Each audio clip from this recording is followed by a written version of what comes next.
আকাশবাণী খবর পড়ছে Prabir Bhattacharya.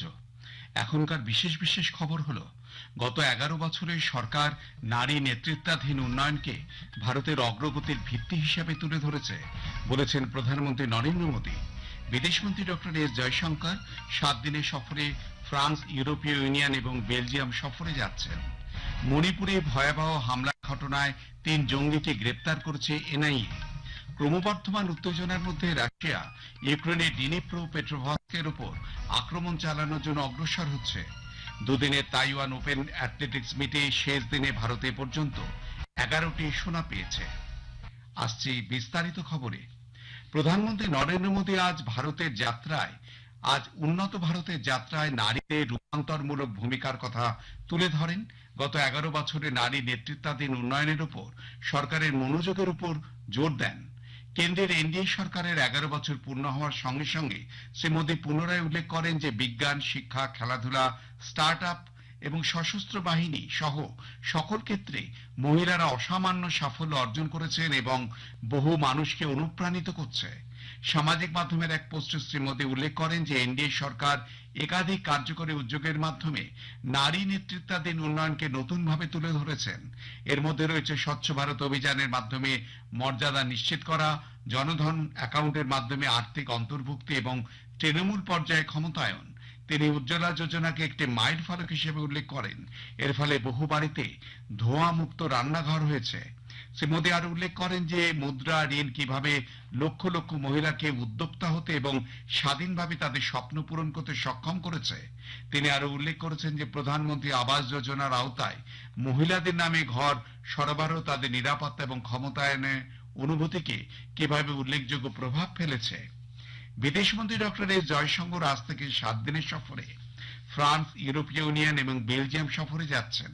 France সফরকালে doctor Jaishankar ফ্রান্সের বিদেশমন্ত্রী জিন নোয়েল ব্যারটের সঙ্গে দ্বিপাক্ষিক আলোচনা করবেন। তিনি ফ্রান্সের সংবাদ মাধ্যম এবং সেখানকার বরিষ্ঠ নেতৃত্বের সঙ্গে কথা বলবেন। ইউরোপীয় ইউনিয়ন সফরকালে ডক্টর জয়শঙ্কর ইউ এর উচ্চ প্রতিনিধি এবং ভাইস প্রেসিডেন্ট কাজা ক্যালোসের সঙ্গে কৌশলগত আলোচনায় অংশ নেবেন। তিনি ইউরোপীয় কমিশন এবং ইউরোপীয় সংসদের সঙ্গেও কথা বলবেন। বেলজিয়াম সফরকালে মন্ত্রী বেলজিয়ামের উপপ্রধানমন্ত্রী এবং বিদেশমন্ত্রী ম্যাক্সিম পিভ্রোটের সঙ্গে দ্বিপাক্ষিক বৈঠক করবেন এবং বেলজিয়ামের বরিষ্ঠ নেতৃত্বের সঙ্গে দেখা করবেন। তিনি ভারতীয় সম্প্রদায়ের সদস্যদের সঙ্গেও কথা বলবেন। জাতীয় তদন্তকারী সংস্থা এনআইএ গত বছর মণিপুরে নিরাপত্তা বাহিনীর উপর এক মারাত্মক হামলার ঘটনায় 2 পুলিশ কমান্ডো নিহত এবং বেশ কয়েকজন আহত হওয়ার ঘটনায় 3 জনকে গ্রেপ্তার করেছে। এই 3 জন তাদের সহযোগীদের নিয়ে গত বছর 17 জানুয়ারি মোড়ে একটি ভারতীয় রিজার্ভ ব্যাটালিয়ন পোস্ট এবং নিরাপত্তা বাহিনীর উপর হামলার পরিকল্পনা, ষড়যন্ত্র এবং হামলা করেছিল। অভিযুক্তদের মধ্যে থাংমিন লেন মেট, কুকি ইনপি টেংটন পাল গোষ্ঠীর সদস্য। 19 মে অসমের শিলচর থেকে তাদের গ্রেপ্তার করা হয় এবং গুয়াহাটির এনআইএ আদালতে হাজির করা হয়। তাদের 28 মে পর্যন্ত হেফাজতে পাঠানো হয়েছে। বিরোধী দলনেতা রাহুল গান্ধীর মহারাষ্ট্র ভোট সংক্রান্ত সমালোচনার জবাবে নির্বাচন কমিশন বলেছে, মহারাষ্ট্রের বিধানসভা নির্বাচন নিয়ে তিনি তার নিজের দলের বুথ স্তরের এজেন্ট ও পোলিং এজেন্টদের কাজকর্মের সমালোচনা করেছেন। কমিশন জানিয়েছে, বুথের ভিতর কি হয়েছে তার সিসিটিভি ফুটেজ সবসময় হাইকোর্ট যথাযোগ্য আবেদনের ভিত্তিতে খতিয়ে দেখতে পারে, কিন্তু তিনি এই সিসিটিভি ফুটেজ চাইছেন কোন অধিকারে? এতে ভোটারদের ব্যক্তিগত অধিকারে হস্তক্ষেপ করা হবে। কমিশন আরো জানিয়েছে, রাহুল গান্ধী তাদের এ নিয়ে কোনো চিঠি দেননি, এমনকি দেখা করার জন্য কোনো সময়ও চাননি। কমিশন প্রধানভাবে তাদের বক্তব্যের জবাব দিতে প্রস্তুত, যদিও তিনি নিয়ম মেনে আবেদন জমা করেন। সেনাপ্রধান জেনারেল উপেন্দ্র দ্বিবেদী আজ গাড়োয়াল অঞ্চলের সীমান্ত পোস্ট পরিদর্শন করেন। এই সফরে উত্তরাখণ্ডের গাড়োয়ালের সীমান্ত এলাকায় মোতায়েন বাহিনীর অপারেশনাল এবং প্রশাসনিক প্রস্তুতি পর্যালোচনা করেন। সীমান্ত রক্ষার দায়িত্বে থাকা সেনাদের সঙ্গে কথা বলার সময় তাদের নিষ্ঠা ও পেশাদারিত্বের তিনি প্রশংসা করেন। আকাশবাণীর 90তম প্রতিষ্ঠা বার্ষিকী আজ। 1936 সালের আজকের দিনেই ইন্ডিয়ান স্টেট ব্রডকাস্টিং সার্ভিসের নাম পরিবর্তন করে অল ইন্ডিয়া রেডিও রাখা হয়। স্বাধীনতার পর এআইআর দ্রুত প্রসার লাভ করে। আকাশবাণী নামটি আসে 1956 সালে। বর্তমানে আকাশবাণী পরিচালিত 591টি স্টেশন থেকে 23টি ভাষা ও 146টি উপভাষায় সম্প্রচারিত অনুষ্ঠান ভারতের 98% জনগণের কাছে পৌঁছে যাচ্ছে। সেবা, সুশাসন ও গরিব কল্যাণে মূল মন্ত্রে ভর করে গত এক দশকে ভারত চিহ্নিত হয়েছে এক ঐতিহাসিক রূপান্তরের সাক্ষী হিসাবে। আকাশবাণীর সংবাদ তুলে ধরেছে গত 11 বছরে বিভিন্ন গুরুত্বপূর্ণ ক্ষেত্রে সরকারের সাফল্য।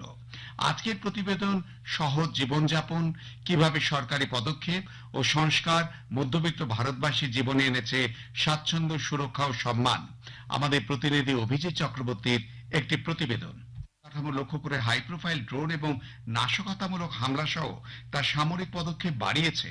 সামরিক ঝুঁকি বাড়ার সঙ্গে সঙ্গে রাশিয়া ক্রিমিয়ার যে উপদ্বীপটি 2014 সালে ইউক্রেন থেকে অধিগ্রহণ করেছিল এবং সেই সঙ্গে 4টি ইউক্রেনীয় অঞ্চলকে নিজেদের বলে দাবি করে আন্তর্জাতিক স্বীকৃতি দেওয়ার জন্য চাপ দিচ্ছে। দুদিনে তাইওয়ান ওপেনে অ্যাথলেটিক্স মিটে শেষ দিনে ভারত এ পর্যন্ত 11টি সোনা পেয়েছে।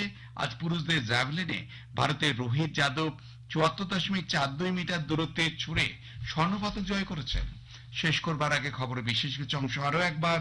গত 11 বছরে সরকার নারী নেতৃত্বাধীন উন্নয়নকে ভারতের অগ্রগতির ভিত্তি হিসেবে তুলে ধরেছে বলেছেন প্রধানমন্ত্রী নরেন্দ্র মোদী।